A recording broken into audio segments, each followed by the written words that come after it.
আজকে যারা এনসিপিতে যোগ দিয়েছেন, আপনাদের জ্ঞাতার্থে একটা বিষয় বলছি। আপনারা এমন একটা পরিস্থিতিতে যোগ দিয়েছেন, আপনারা এমন একটা পরিস্থিতিতে এনসিপিতে বসন্ত নামিয়ে এনেছেন যখন সারা দেশে কাল বৈশাখী ঝড় চলছে, রাষ্ট্রীয়ভাবে কাল বৈশাখী ঝড় চলছে। বিএনপি সরকারে এসে তারা সংস্কার বিরোধী একটা অবস্থান নিয়েছে।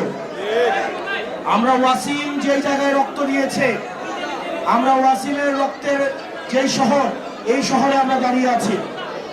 অত্যন্ত দুঃখজনক বিষয়, ওয়াসিম, আবু সাইদ, মীর মুগ্ধরা যে কারণে রক্ত দিয়েছিল, বিএনপি ক্ষমতায় এসে সেই জায়গা থেকে তারা পিছিয়ে আসছে।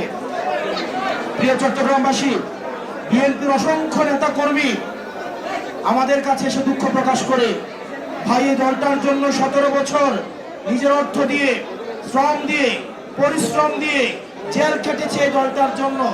কিন্তু আজকে দুঃখ হয়, এই বিএনপি হচ্ছে হাইজ্যাক হয়ে গিয়েছে আওয়ামী লীগের দ্বারা। বিএনপি ইজ হাইজ্যাকড, বিএনপি হাইজ্যাক হয়ে গেছে, যার কারণে আজকে ইসাক ভাই আমাদের সামনে।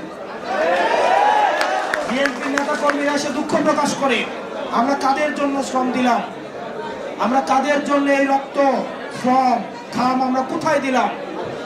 তাদের লক্ষ লক্ষ নেতা কর্মী জেল জুলুম খেটেছে, তারা মামলার জর্জরিত ছিল। বিএনপির নেতা কর্মীরা অবর্ণনীয় নির্যাতনের মধ্য দিয়ে গিয়েছে।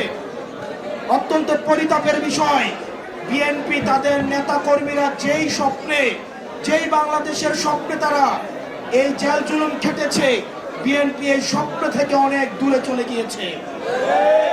প্রিয় চট্টগ্রামবাসী, আপনাদেরকে এই বিএনপির এই নেতা কর্মীরা, মজলুম নেতা কর্মীদের তাদের দুঃখের গল্প কথা আপনাদেরকে শুনতে হবে। প্রত্যেকটা ঘরে ঘরে যেতে হবে, আপনাদেরকে মাথায় রাখতে হবে, নীরবে একটি বিপ্লব ঘটে যাচ্ছে। প্রত্যেকেই এনসিপিতে আসতে যাচ্ছে। বিএনপির অসংখ্য নেতা কর্মী তারা বিএনপিতে যোগ দিতে, আমাদের এনসিপিতে যোগ দিতে যাচ্ছে। তারা হয়তো অনেকে লজ্জা এখন বলতে পারে না।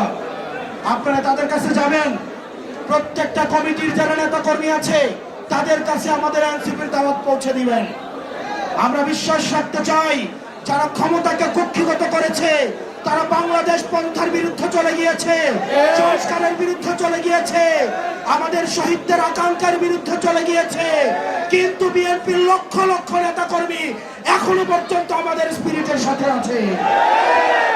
প্রিয় চট্টগ্রামবাসী, আপনারা প্রত্যেকেই, প্রত্যেকটা রাজনৈতিক নেতা কর্মী প্রত্যেকটা মানুষের কাছে যাবেন, তাদেরকে সংগঠিত করবেন, তাদেরকে আমার পুনর্গঠন করতে হবে। এই পুনর্গঠনের মধ্য দিয়ে আমাদের যে অনাকাঙ্ক্ষিত বাংলাদেশ কাছ থেকে যে স্বপ্ন থেকে আমাদেরকে পিছিয়ে নেওয়া হচ্ছে, সেই বাংলাদেশ অবশ্যই আমরা অর্জন করবো ইনশাআল্লাহ। এই প্রিয় চট্টগ্রামে অসংখ্য নারী নেত্রী জুলাইয়ের রাস্তায় নেমে এসেছিল, কিন্তু এটা আমাদের ফেইলিওর। আমরা তাদেরকে পুনর্গঠন করতে পারি নাই, তাদেরকে আমরা রিঅর্গানাইজ করতে পারি নাই। সেজন্য অনেক নারী নেতৃত্ব তারা রাজনীতি থেকে পিছিয়ে আসতে বাধ্য হয়েছে।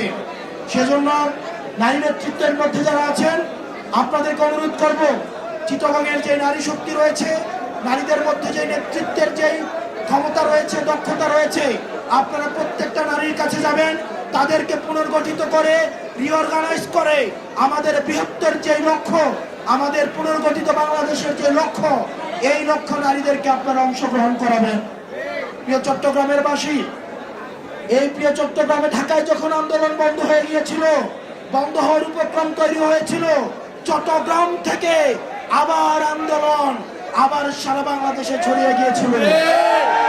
আমরা বিশ্বাস করতে চাই, চট্টগ্রামে এনসিপির যে বসন্ত চট্টগ্রামে সম্প্রসারিত হয়েছে, সেই বসন্ত সারা বাংলাদেশের প্রত্যেকটি পথে প্রান্তরে, প্রত্যেকটি জেলা উপজেলায়, প্রত্যেকটি হাটে মাঠে, ঘাটে পথে প্রান্তরে ছড়িয়ে যাবে।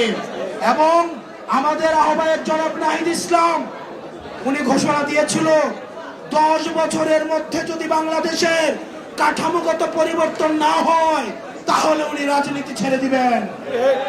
আমরা বিশ্বাস করতে চাই, আমরা প্রত্যেকটা মানুষ, আমরা আমাদের নিজেদের